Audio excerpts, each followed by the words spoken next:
Welcome to this spooky episode of Oh My Hitbox. I'm Bonus Lizard. And I'm Maxed Out. And on this very special episode of Oh My Hitbox, we're going to talk about the best Halloween fighting game. VSAV? No, VSAV is not a Halloween fighting game. VSAV is a year-round fighting game. Battle Monsters is a Halloween fighting game. I'm pretty sure you can play Battle Monsters all throughout the year, but please continue.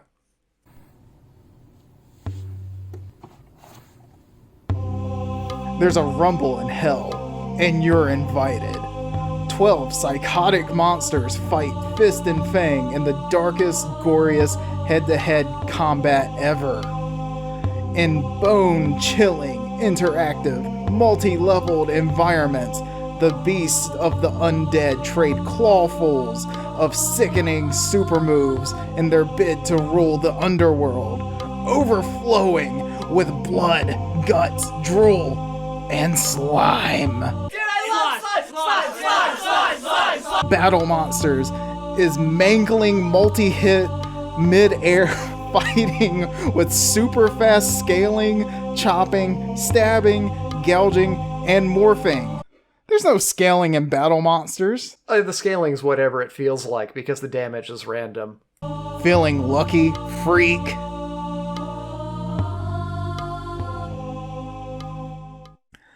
So, how about you go over the basics of the game here?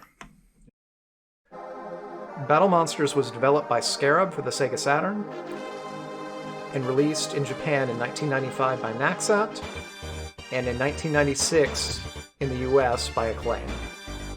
The game uses 4 buttons. One's for punch, kick, taunt, and super jump respectively. In addition, players can perform normal jumps using the D-pad and can dash backwards or forwards either with double taps or using the L or R buttons.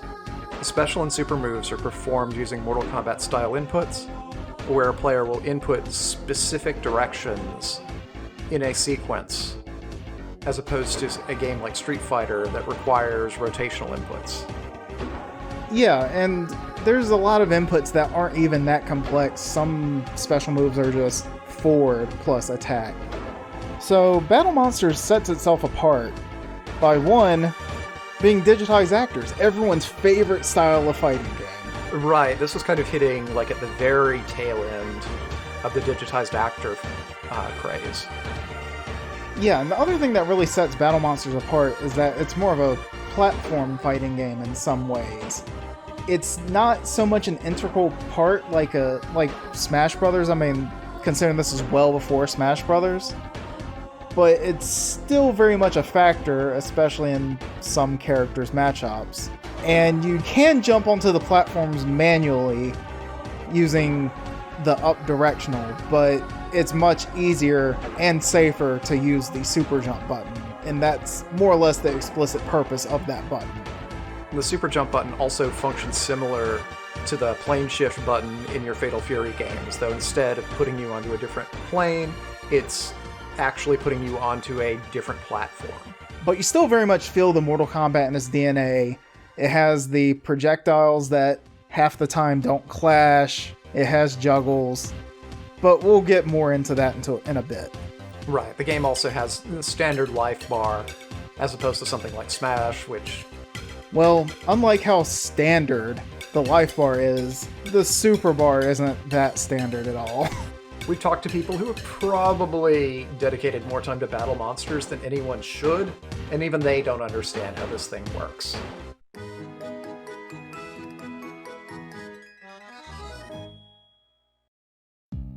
Okay, not gonna lie, thought we could just, skip over it in the discussion, come back to it, and be like, hey, yeah, this is how meter works. So, still don't understand how meter works. So here's the best explanation I can give. 1. Each character has a different base amount of meter that they start in the match with. Deathmask, for instance, has absolutely nothing for some reason. During the match, the meter will fluctuate up and down as the match goes on. When you're active, it seems your base amount of meter will go up. And also you can pump the meter up by holding on to the taunt button, but if you're inactive, you will eventually start losing that meter. Once your meter actually hits the maximum amount, you will keep full meter for a bit until you either hit a super or it times out. But that's really all we understand of this. It just goes all over the place, and you seem to just slightly be able to influence it. Harn, for instance, seems to just instantly get his meter in some matches. I don't know. This is stupid. Gee whiz, the meter makes no sense. So, how about you tell us something more about the cast? There's a total of 12 characters, with most of them being horror-themed in some way, shape, or form, with the exception of Hsien, who's just some dude with a sword. You know, you could play Hsien, but why would you play Hsien when we have such awesome characters such as Chilean Pepper, Makaryudo, Fangor, Headless Harn, Naga, Drift Dog. Don't you mean Strawbelly Jam? Only in the Japanese version. But we can't forget the best character in the game. Oh, Death Mask, easily. Yes, Death Mask. Look at him.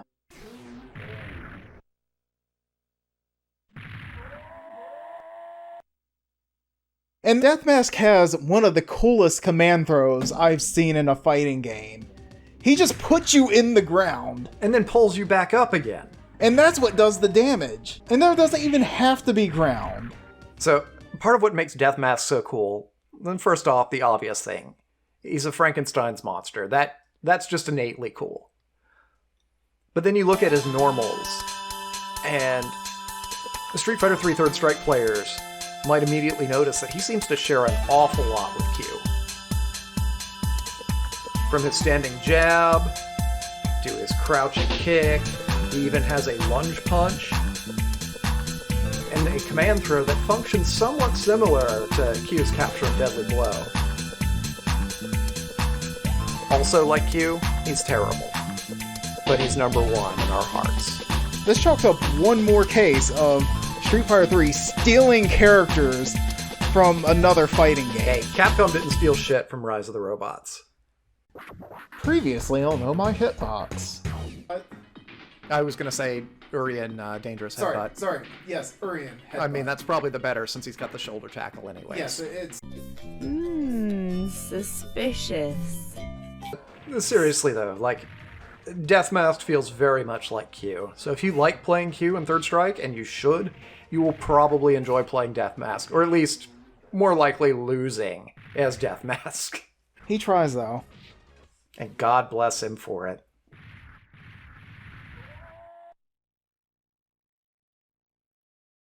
So, since this is a platform fighter, as you can imagine, the stages do matter here. Yeah, there's a very wide variety in the stage design. Each stage has different platform layouts, some minor stage gimmicks, and in one case a major stage gimmick that will change the character matchups. Similar to Smash, certain stages will favor a given character over another one, so it's something to take into account when selecting one. But to do that, you've got to hold either the A or C buttons to get to stage select. Otherwise, it'll be random at each time. Yes, if there's anything you take away from this video, know that you can select the stage in Battle Monsters by holding down the A or C button when you select your character. And please do not select the Hungry Cave unless it's really late at night and or you're drunk. I mean, Hungry Cave is like one of the coolest stages.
But one thing's for sure, once knocked off, someone will die, and the round will come to an immediate end. Are you sure about that?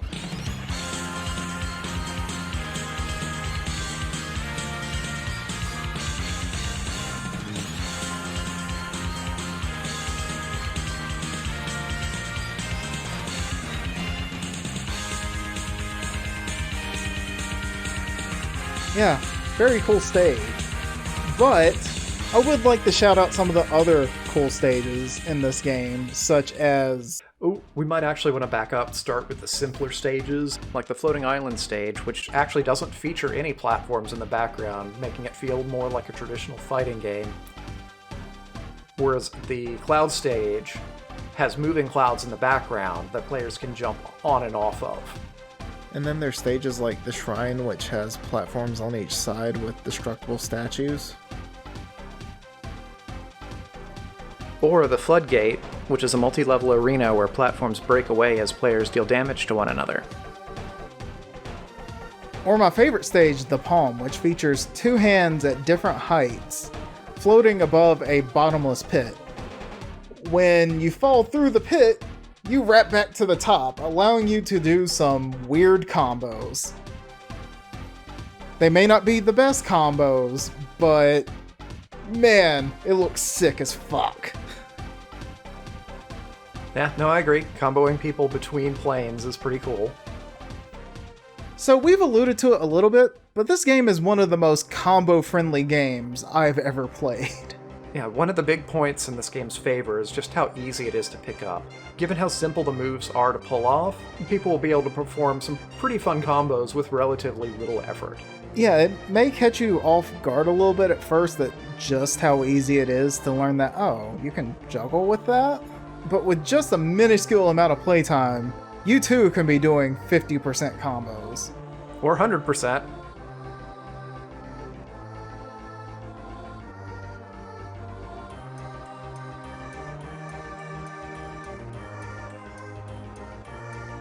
Or infinite.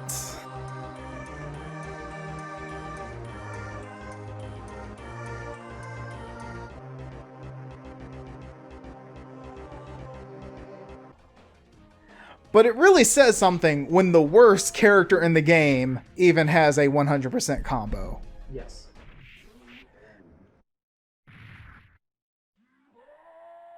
With a variation even.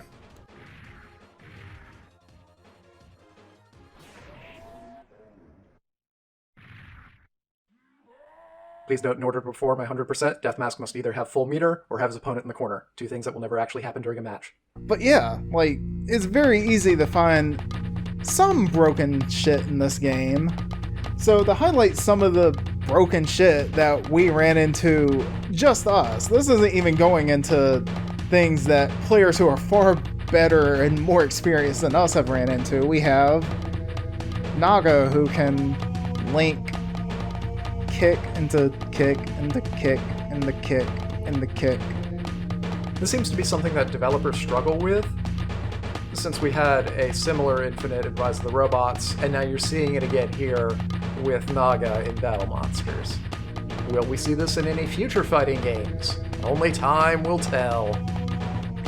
Yeah, but the developers of Battle Monsters seem to have expected this to some extent, because eventually the opponent will be launched, which should be the end of the combo, but if you can tell when the launch is going to happen, you can just petrify someone off of it. But aside from that, there's a lot more that players can do aside from just abusing walking jabs. Yeah, you could have a dashing knee that's actually overhead. And it combos into itself. It only combos into itself once. And you can then do PK Fire, which is low. Okay, I think. Harden's PK Fire is bullshit. I think it's a low. I'm not really sure. If you block it high, you will get hit, but if you block it low, it seems like it hits on the last hit sometimes? Is it unblockable? What the hell is this? Right, but, I mean, Harden, he's dirty, but he wasn't out the whole way. Yeah, I'm glad you brought him up, because screw that bastard Albiole as well. He has an instant, I don't know what to call it. It's like having an instant dive kick that's overhead. And it's not even a dive kick.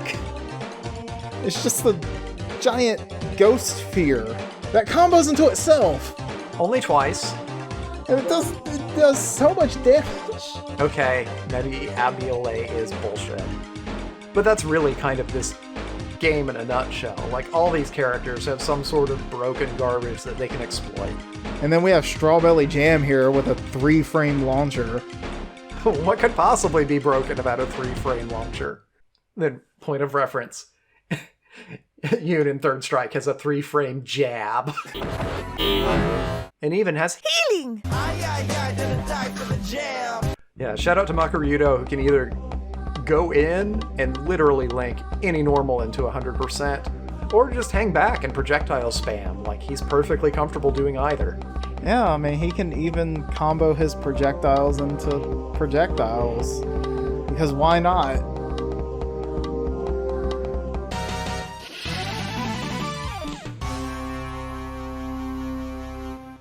Before ranking Battle Monsters, we do want to give a shout out to Rockforge420 on Twitter and the rest of the niche fighting game community. The work they put into the game helped us get up to speed much faster than we would have otherwise been able to. In return, Rockforge has asked for us to tell everyone to play Street Fighter Alpha 1 and Capcom Fighting Jam. So there you go, play Street Fighter Alpha 1 and Capcom Fighting Jam. Alright, so it's time to talk about where does this deserve to go on the tier list. What's your thoughts here? I think it's fair to say that we both enjoyed our time playing this game. Yeah, very much so. I enjoyed this game far more than I expected to, and more than I did initially when I played it those years ago.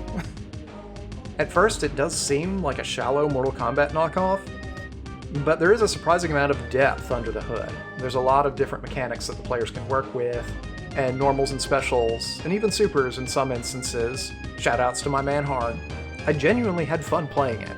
There's a lot of issues, like a number of the stages have really bad slowdown.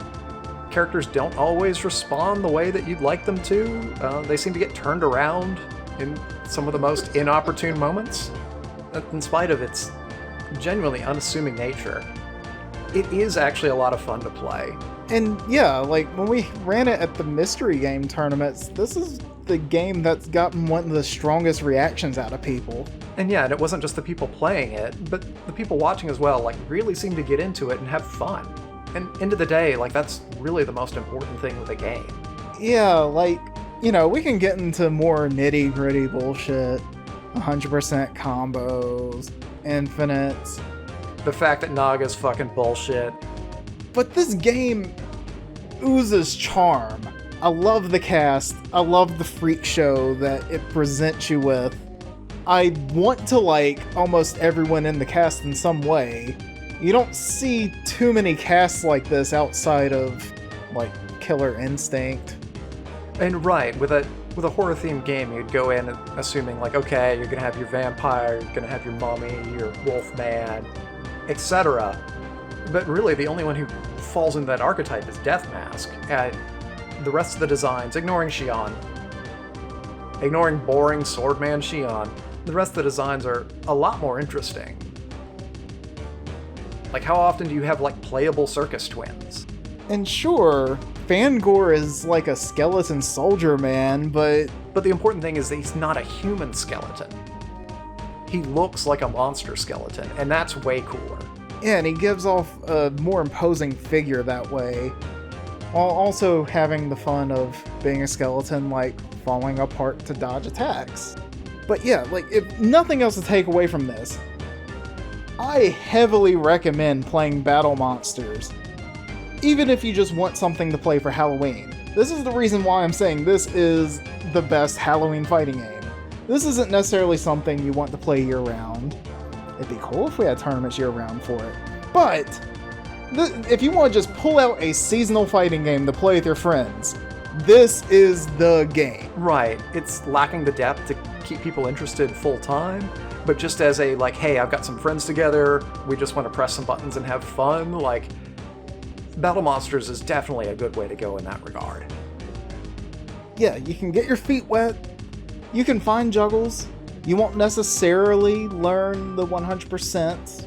If you do, then more fun for you, maybe not for your friend, but even then, it's just a good old time all around, and your friends probably have not played it before. That's great, but where are we putting it on the list? My heart says to put it as A tier, but...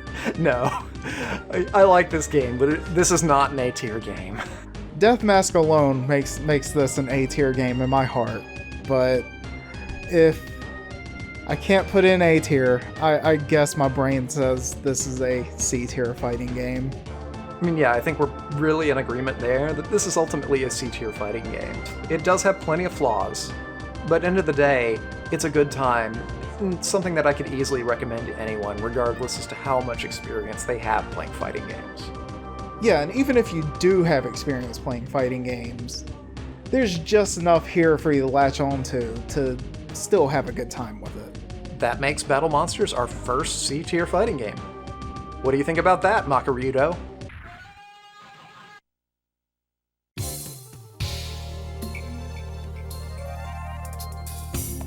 Thanks for watching this episode of Oh My Hitbox.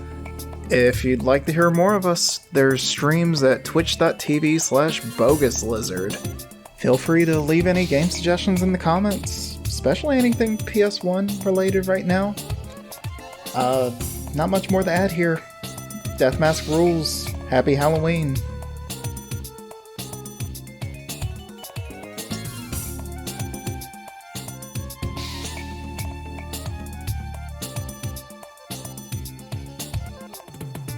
This episode is dedicated to Deadlocked, world's biggest Death Mask fan. Yeah, surprisingly not a big Drethdock fan, though.